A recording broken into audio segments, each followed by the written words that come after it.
Il est 9h35. Nous allons parler de la fin de vie.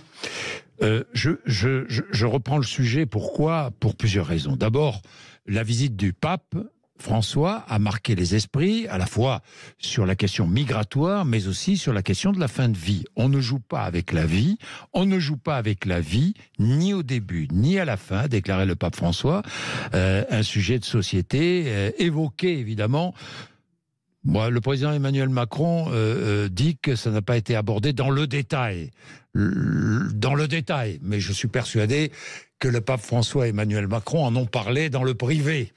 Peut-être pas dans le détail, mais au moins, ils en auraient parlé. Bien.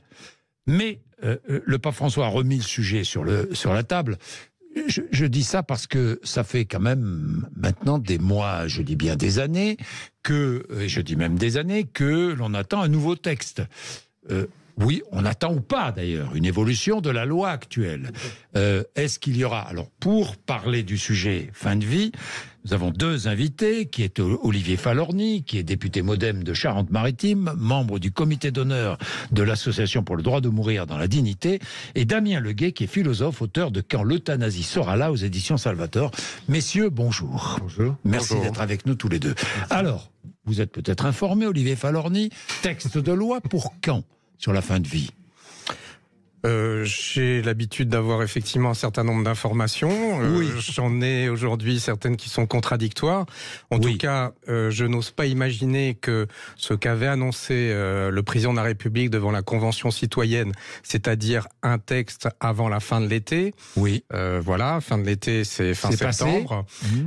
Donc, je n'ose imaginer que cet engagement ne soit pas tenu et j'espère que les arbitrages seront faits par le chef de l'État rapidement et que un texte sera présenté aux Français d'abord dans les jours qui viennent, je le souhaite, et ensuite inscrite à l'ordre du jour du Parlement, je le souhaite là aussi. Avant la fin de l'année. Au tout début de l'année 2024, ce qui suppose la mise en place d'une commission spéciale à l'Assemblée nationale qui travaillerait en amont sur ce texte. Alors, sur ce texte, qui fait évoluer la loi, la volonté, c'est de faire évoluer la loi actuelle. Non. Qui ferait évoluer la loi. Oui, qui ferait... Oui, parce que vous n'êtes pas d'accord. Ah non, mais... Pour l'instant, rien n'est acté. Voilà. Qui ferait évoluer la loi.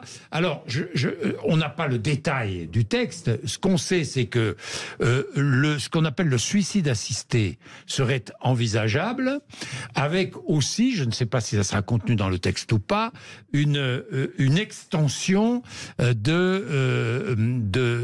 soins palliatifs dans toute la France. Parce que aujourd'hui, on parle beaucoup des soins palliatifs, mais 300 000 personnes souhaiteraient bénéficier de soins palliatifs actuellement et 100 000 seulement bénéficient. Je me trompe sur ces chiffres ou pas ? C'est ce qui se dit, vous savez, c'est très difficile à évaluer. Oui. Là, en tout cas, ce que l'on peut dire de façon certaine, c'est qu'il y a aujourd'hui 21 départements en France qui n'ont pas d'unité de soins palliatifs. Ce qui ne veut pas dire qu'il n'y a pas de soins palliatifs dans ces 21 départements. Mais dans ces 21 départements, il n'y a pas d'unité de soins palliatifs qui sont, j'allais dire, les lieux de prise en charge pour les personnes les plus malades, en fin de vie, et qui sont vraiment des structures totalement adapté à la prise en charge de ces malades. Donc il y a un vrai manque et que l'accès universel des soins palliatifs, qui est une ambition annoncée depuis des années, doit être encore plus encouragé, et je crois que ça sera un des volets, je crois, mais j'en suis même sûr, ça sera un des volets majeurs de la future loi à venir, c'est-à-dire renforcer, développer les soins palliatifs, mais cela ne peut pas suffire. Je veux dire, on pourra développer les soins palliatifs encore beaucoup plus, et je le souhaite, mais il y aura des cas, il y aura des circonstances, il y aura des maladies, et donc des malades, qui soit ne souhaiteront pas aller en soins palliatifs, soit qui ne pourront pas être pris en charge suffisamment, j'allais dire suffisamment bien, parce que les soins palliatifs sont parfois impuissants face à certaines souffrances réfractaires, et où je considère que là, l'aide active à mourir doit être une possibilité. Alors, pour en rester, si vous voulez, à la question des soins palliatifs, on voit bien, et c'est quand même un scandale, que depuis des années, tout le monde, et y compris M. Falorni, y compris l'Assemblée nationale, y compris tous les présidents, disent tout le bien qu'ils pensent des soins palliatifs, et depuis des années, les moyens manquent. Depuis des années, l'accès universel de tous aux soins palliatifs est quelque chose qui est inscrit dans la loi, mais qui n'est pas proposé à tout le monde. Je le dis, cette inégalité devant la loi, cette incapacité de 2 tiers ou de la moitié des Français de pouvoir accéder aux soins palliatifs quand ils le souhaitent, est quelque chose qui mériterait effectivement d'être dénoncé comme un des scandales qui existent là-dessus. Deuxième réponse. On voit bien que la question de l'euthanasie, elle est contenue pour partie, et je suis d'accord avec vous, pour partie, mais en grande partie, dans l'extension des soins palliatifs. Plus les soins palliatifs sont là, plus la prise en charge est présente, plus la capacité à pouvoir soulager la souffrance et à écouter ces personnes-là, plus la demande d'aide active à mourir, d'euthanasie et euthanasie assistée diminue. Voilà. Donc, la question, malheureusement, on peut se demander pourquoi est-ce que les soins palliatifs n'ont pas été... C'est une question budgétaire, probablement, ou d'organisation. Je ne sais pas. Je ne sais pas à quel point c'est une question budgétaire ou à quel point on veut, ce qui est le cas maintenant aujourd'hui, encourager. Vous voulez dire qu'on prive les Français. Vous voulez dire qu'on prive les Français de soins palliatifs pour pouvoir mettre en place le suicide assisté. C'est un peu ce que vous dites. C'est pas exactement ce que je dis. Ce que je dis, c'est que si on avait mis le paquet... C'est ce que vous pensez, peut-être.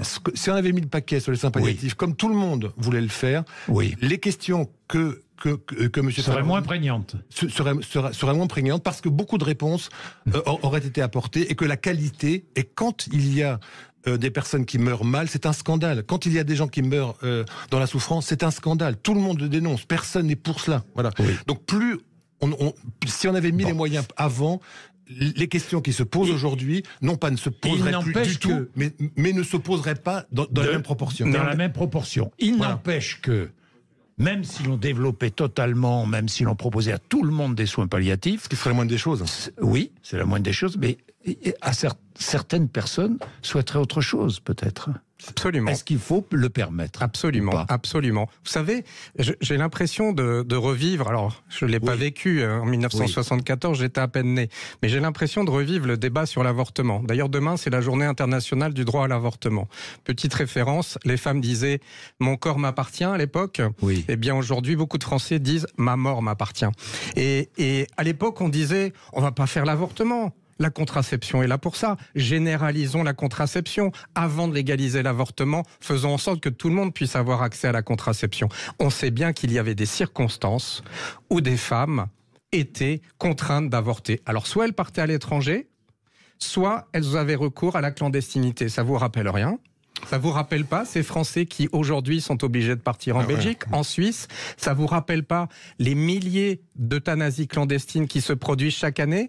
Donc, aujourd'hui, je comprends la comparaison. Est-ce qu'elle est valable, la comparaison? Comparaison n'est pas raison, comme dit l'autre. Pourquoi? Si je peux me permettre, Monsieur le Président, je précise juste que ce que vous l'avez déjà dit, vous le dites régulièrement, cette histoire de l'exode des Français en Belgique, vous le savez, il n'y a que 20 cas, 30, allez si vous voulez, de personnes, de Français qui vont en Belgique par an pour bénéficier. Oui, mais beaucoup de cas, pas les moyens. C'est une centaine. Vous savez combien ça coûte? Non, mais 50. Non, mais vous savez combien ça coûte? Attendez, je finis juste mon propos, excusez-moi. Oui. D'une part. Deuxièmement, pour le suicide assisté. Là aussi, on parle de 50 personnes qui vont en Suisse, de 50 Français qui vont en Suisse. Donc, il n'y a pas un exode. 10 000 € minimum. Non, mais peut-être. Peut-être. Non, mais c'est pas la question. Non, vous dites. Si. Ce que vous dites, c'est qu'il y a effectivement des questions qui se posent et que ça suppose effectivement cela. Deuxièmement, quand vous dites, vous l'avez dit souvent, qu'il y a des euthanasies clandestines, il n'y a pas d'euthanasie clandestine en France. Il peut y avoir...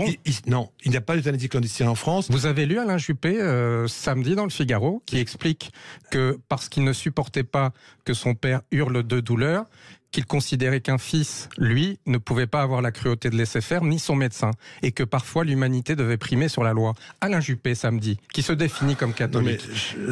Ça n'existe pas, les euthanasies clandestines? D'accord. Je dis qu'il peut y avoir des cas ici ou là de personnes qui ont fait des gestes. Je dis que massivement, il n'y a pas d'euthanasie clandestine. Ça a été reconnu dans différents rapports, même dans celui du Sénat. L'INED dit le contraire. L'INED, justement, l'Institut national des études démographiques. Justement, l'INED ne dit pas le contraire. Elle évalue à 0,8% le nombre d'euthanasies en France. Que j'en ai parlé avec celui-là même qui a fait cette étude-là, ce n'est pas vrai. Elle l'a écrit. Non mais c'est quelque chose sur lequel la DMD s'appuie depuis des années, ce n'est pas vrai. Voilà. Je ne suis pas la DMD, mais on ne va pas se débattre sur le rapport de l'INED, mais non, je dis simplement qu'il ne faut pas non plus tout confondre, et il me semble effectivement que la question de l'euthanasie aujourd'hui en France, si elle venait à être légalisée, poserait énormément de problèmes, et aux soins palliatifs, et à cet appel à ceux qui sont en faiblesse de pouvoir le faire. Et surtout, je me suis permis de le dire devant Monsieur le Président et devant la commission auquel il m'a invité en juillet dernier, c'est que tous les encadrements que vous pourriez faire et que vous ferez et qui sont dans la loi, tous les encadrements de l'euthanasie ne tiendront pas longtemps. Et que donc c'est un mensonge de dire aux Français que l'on peut encadrer l'euthanasie, vous le ferez pour 1 an, 2 ans, 3 ans. Et que après, comme ça s'est passé en Belgique, comme c'est passé au Canada, comme c'est passé aux Pays-Bas, dans tous les pays, un désencadrement de tous les ayants droit va se produire. Et donc, mais s'il devait y avoir des encadrements, ça ne pourrait être que par les parlementaires. Évidemment. Vous êtes bien d'accord avec moi. Donc vous considérez que les parlementaires vont rentrer dans une spirale folle.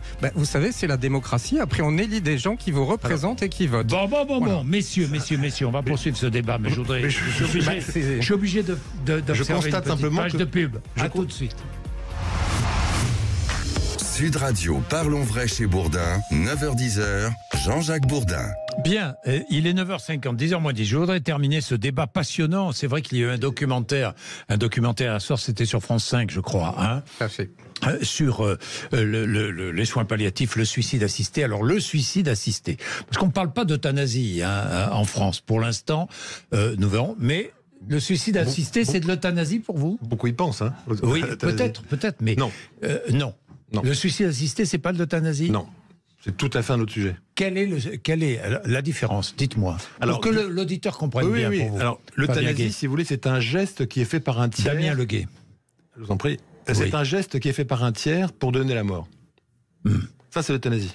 Le suicide assisté, c'est la personne elle-même, comme on l'a vu effectivement hier, qui s'administre une solution létale, qui se donne ou qui actionne une solution létale. Et qui est assistée par des médecins, par exemple. Qui est assistée par les médecins pour être éligible à cela, mais c'est lui-même qui fait le geste. Je comprends. Qui lui donne à lui-même la mort. Bon. Et que c'est une condition sine qua non en Suisse, partout ailleurs, c'est une condition sine qua non. Donc c'est absolument... Ça n'a rien à voir. Bon, alors, est-ce que le soin palliatif poussé à bout n'est pas un suicide ? Jean-Jacques Bourdin, pas partout ailleurs.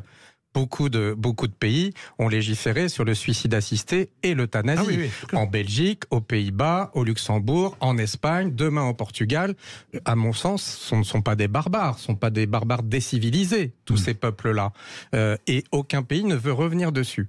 Et je pense que beaucoup d'auditeurs ont dû être surpris en entendant Monsieur Leguet dire les euthanasies clandestines n'existent pas en France. Ça, je dois avouer que je pense que derrière les postes, certains doivent tomber des nues, parce qu'on a tous des expériences de ça, et même des médecins et des parlementaires chevronnés, comme d'ailleurs Jean Leonetti, ont eux-mêmes reconnu qu'à une époque, les cocktails lithiques se pratiquaient. Il y a 30 ans. Et que, mais quand on parle de rupture anthropologique, mais maintenant encore. Mais non, mais alors, mais le cocktail lithique était une euthanasie. Pour vous mettre d'accord. Mais je dis pas le contraire. J'ai jamais dit le contraire. Je vous dis juste simplement que demandez à Monsieur Aubry sur ce point-là, c'est lui-même qui a diligenté cette enquête, et il vous dira exactement à quoi correspond les 0,8%. Messieurs, le soin palliatif poussé à bout, c'est du suicide assisté, non ? Alors je pense que la sédation profonde et continue est à la limite. C'est à la limite, ça n'est pas évident. C'est pas le patient qui demande la sédation. Est-ce que c'est le patient ? Donc c'est le patient qui demande. C'est le patient qui demande. Et Monsieur Leonetti. Donc c'est du suicide assisté. Jean-Jacques Bourdin. Non. Oui. Quand vous demandez une sédation profonde et continue. Oui. Cela entraîne effectivement une sédation qui est accompagnée de l'arrêt de tous les traitements. Oui. Cela entraîne l'arrêt total de l'alimentation et l'arrêt partiel de l'hydratation. Quand vous arrêtez de nourrir et quand vous arrêtez d'hydrater en partie quelqu'un, qu'est-ce que vous faites ? Quand vous arrêtez de nourrir quelqu'un, qu'est-ce que vous faites ? Et quand on dit on plonge quelqu'un en sédation profonde et continue et on attend la mort naturelle, Excusez-moi, si le sujet n'était pas aussi grave, je dirais que c'est une plaisanterie. Parce que beaucoup de ces malades, ils décèdent par insuffisance rénale ou par décompensation cardiaque. Et ces malades l'ont souhaité, cette sédation. Donc c'est un suicide assisté, non? La sédation profonde et continue n'est pas un geste qui donne la mort. C'est un geste... Elle provoque la mort. Non, elle ne provoque pas la mort. Elle laisse venir la mort. Voilà. Elle laisse venir la mort. Elle provoque la mort par insuffisance rénale, par décompensation par arrêt des traitements. Mais l'arrêt des traitements est prévu dans la loi. Arrêt de l'alimentation. C'est le refus de l'acharnement thérapeutique. Voilà. Oui. Et donc, comme il y a sédation, il n'y a pas souffrance, contrairement à ce que vous avez dit. Ah, je n'avais jamais dit ça. Si, dans un article que vous avez publié, vous avez dit effectivement qu'il y avait effectivement des souffrances qui étaient liées à cet arrêt. Aucun médecin digne de ce nom n'est en capacité de dire s'il n'y a pas souffrance ou pas. Je vous mets au défi de me dire de trouver un médecin qui vous dira je suis absolument certain qu'il n'y a aucune souffrance. Mais je ne l'affirme pas. En revanche, quand les proches autour qui voient pendant 1 semaine, 10 jours, un malade se décharner et ne jamais cesser de mourir, je cite le Conseil d'État, de voir ces malades qui n'en finissent pas de mourir, je trouve ça choquant. Et croyez-moi, la sédation profonde et continue, je suis pour, parce que je pense qu'elle est adaptée à certaines situations de toute fin de vie. Et la sédation profonde et continue, à mon sens, doit continuer et doit être un outil proposé. Mais juste, vraiment, quand le pronostic vital est engagé à très très courte durée, pour partir vite, mais dans certaines circonstances, ça dure beaucoup trop longtemps. Parce que personne n'est maître de la mort et que personne ne la donne. En l'occurrence, ce qui est le cas aujourd'hui. Après, demain, on verra ce qui se passera. Mais je dis simplement qu'il y a une différence complète, pour répondre à votre question, M. Bourdin, il y a une différence complète entre le suicide qui se donne la mort, l'euthanasie à qui un médecin donne la mort, et la sédation profonde et continue, qui est un compromis de la loi d'avant, qui juste permet, comme disait M. Lenetti, de mourir. Non, de s'endormir avant de mourir. Voilà. Et effectivement, c'est un accompagnement à la mort. C'est un accompagnement dans les derniers moments, quand l'issue est prévisible et à très court terme, de façon à ce que la personne qui souffre puisse bénéficier de la sédation, donc ne plus souffrir, et donc être accompagnée comme cela, en attendant que la mort vienne. Voilà. Je dis ça, c'est pas polémique ce que je dis, c'est juste la réalité. Donc la sédation profonde et continue est un élément qui était un compromis entre ceux qui voulaient l'euthanasie et ceux qui voulaient en rester à la situation ex ante, et qui a permis, et je précise que la sédation profonde et continue est rarissime. C'est quelque chose qui concerne très très peu de monde. Je veux dire, on parle de ça comme si on parlait... Il y a 650 000 personnes qui meurent par an, il y en a 300 000 qui devraient bénéficier de l'euthanasie, et là on parle d'une tête d'épingle sur quelques cas particuliers. Donc je ne dis pas qu'il faut pas... Je ne dis pas qu'il faut pas en parler, je dis simplement que voyons ça de façon large, comme une focus, et puis effectivement, après, dans les cas, je ne dis pas qu'il n'y a pas des solutions à trouver, je ne dis pas qu'il n'y a pas des problèmes, tout ça, mais je veux dire, ne cassons pas le mikado des soins palliatifs et de l'accompagnement au seul profit de quelques cas. Bien, merci messieurs. Développons les deux. Bien, merci messieurs. Attendons maintenant les textes de loi et nous verrons. Nous reprendrons ce débat. Il est 9h57. Merci d'être venus nous voir. Après les infos, Sud Radio Média, Valérie Expert et Gilles Gansman reçoivent Thierry Hubert, prêtre catholique dominicain et producteur de l'émission Le Jour du Seigneur. Il est 9h57.